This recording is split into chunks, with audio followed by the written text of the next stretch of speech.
Tout milieu matériel où l'inertie et l'élasticité sont répartis de façon continue est susceptible de propager des ondes de déformation. Le déplacement hors de sa position d'équilibre d'un petit élément du milieu fait apparaître des forces élastiques qui sollicitent les éléments voisins.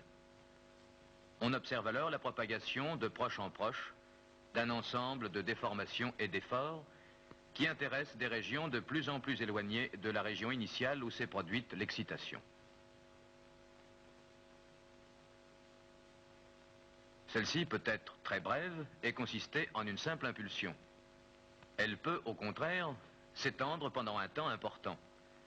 De toute manière, tant que la perturbation n'a pas eu le temps de se propager jusqu'aux frontières qui limitent le milieu matériel, tout se passe comme si celui-ci s'étendait indéfiniment dans tous les sens. Le milieu est alors le siège d'une onde progressive de déformation.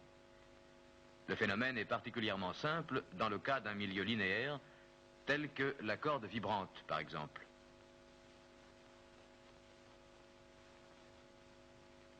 Considérons un fil parfaitement souple, fixé en un point O, tendu horizontalement le long de l'axe OX, que nous supposons infiniment long vers la droite.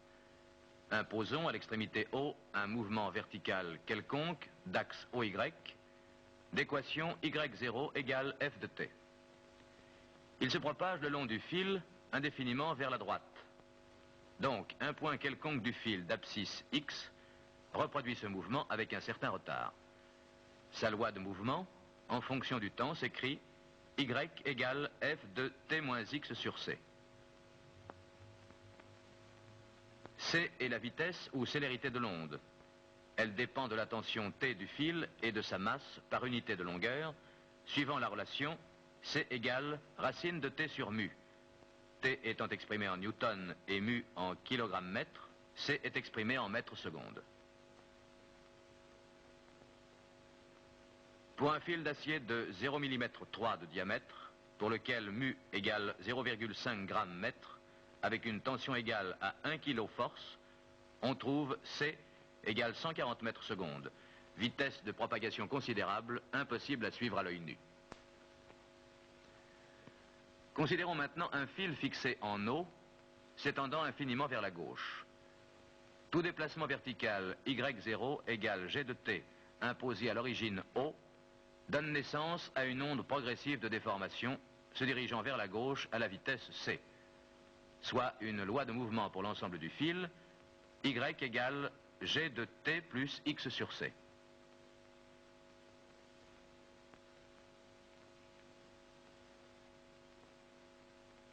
Prenons maintenant un fil infiniment étendu dans les deux sens. Sa loi de mouvement la plus générale résulte de la superposition de deux ondes progressives de forme quelconque, se propageant à la même vitesse et en sens inverse, soit une loi de mouvement en fonction du temps pour un point quelconque d'abscisse X, Y égale F plus G. Le déplacement de chaque point du fil résulte de l'addition algébrique des déplacements correspondant aux deux ondes. Nous verrons qu'une telle superposition de deux ondes progressives peut donner naissance à une onde de type nouveau, l'onde stationnaire. Deux ondes de déformation se déplacent sur un fil infini dans les deux sens vers un point O, de telle sorte que la déformation globale du fil admette ce point O comme centre de symétrie. Surveillons de plus près la rencontre des deux ondes au point O. Leur passage impose deux déplacements opposés qui s'annulent l'un l'autre. Ce point demeure donc immobile. Du fait que O reste immobile, il nous est permis de le fixer rigidement, sans rien changer au phénomène. Mais alors les phénomènes qui se produisent dans la moitié gauche du fil sont indépendants de ceux qui se produisent dans sa moitié de droite. Toute réaction d'une portion du fil sur l'autre est empêchée par l'immobilisation du point O. Il en résulte que la simple arrivée d'une onde sur l'obstacle O donne naissance sur cette portion de fil à la même succession de phénomènes. L'onde est réfléchie et cette réflexion a lieu avec changement de signe.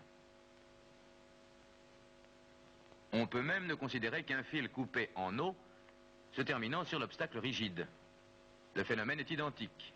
Il y a également réflexion avec changement de signe.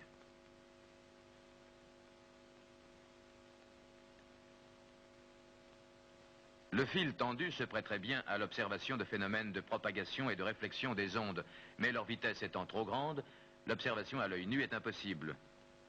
Dans l'appareil que voici, et qui est constitué par un train de tiges horizontales fixé sur un ruban métallique vertical, des ondes de torsion peuvent se propager avec une vitesse de 115 mm par seconde.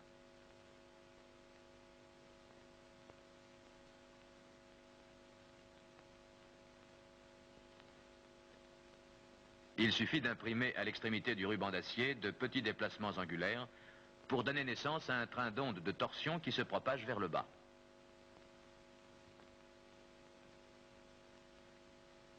Fixons rigidement la tige inférieure.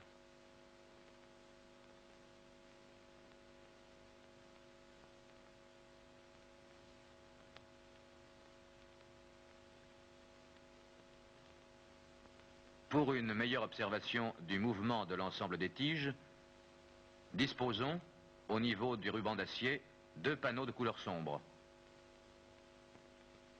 Et suivons la propagation d'un signal qui se déplace initialement vers le bas. Nous observons qu'il se réfléchit sur l'obstacle rigide terminal. Cette réflexion a bien lieu avec changement de signe, comme nous l'avions prévu précédemment.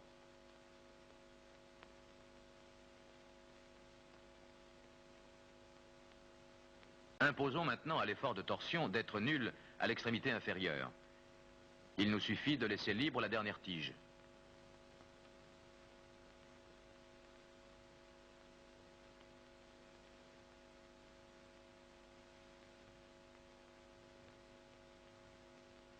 La réflexion a maintenant lieu sans changement de signe.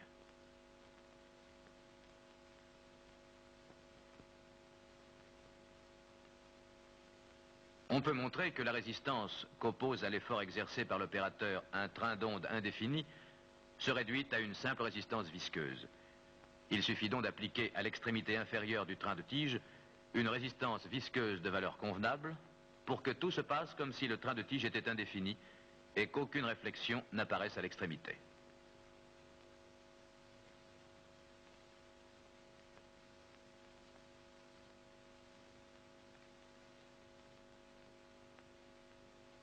Supposons que 2 ondes progressives sinusoïdales de même fréquence et de même amplitude se propagent en sens inverse le long d'un fil. Le mouvement résultant a ceci de particulier que tous les points du fil vibrent en phase ou en opposition de phase avec une amplitude variant sinusoïdalement d'un point à l'autre. On dit que le fil est le siège d'une onde stationnaire. Le fil est fixé en un point. Si l'on envoie un train d'onde sinusoïdale qui vient s'y réfléchir, des ondes stationnaires apparaissent pendant l'intervalle de temps où l'onde incidente se superpose à l'onde réfléchie.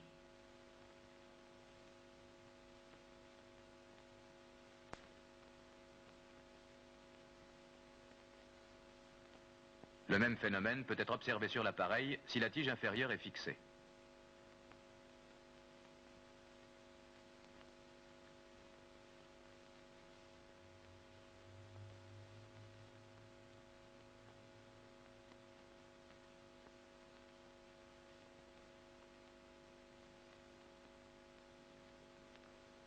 Observons une succession de ventres et de nœuds d'oscillation.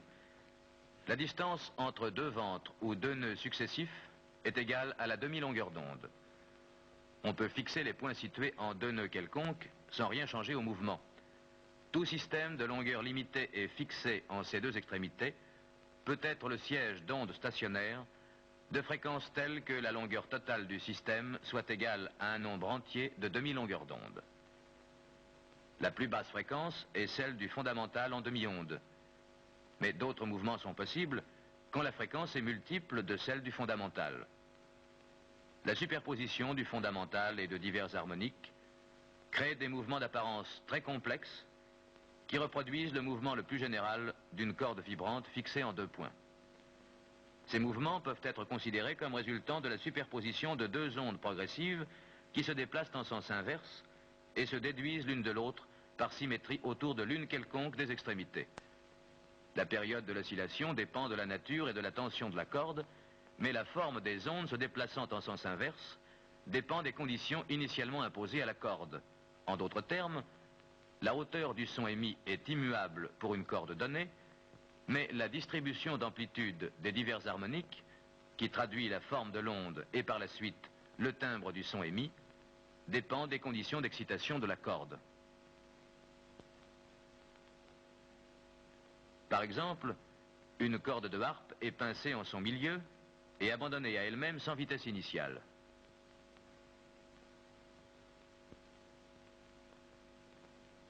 Voici la succession des mouvements de la corde dans de telles conditions.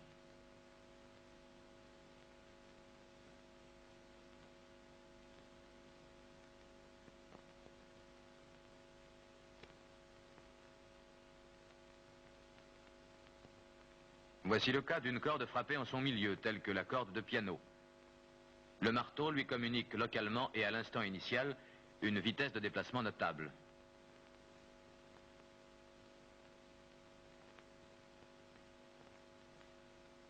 La succession des formes de la corde est totalement différente.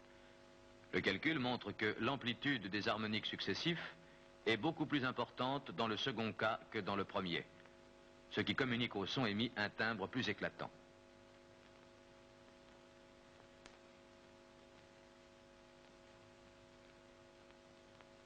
L'expérience de la corde frappée peut être aisément réalisée au moyen de notre système de tiges.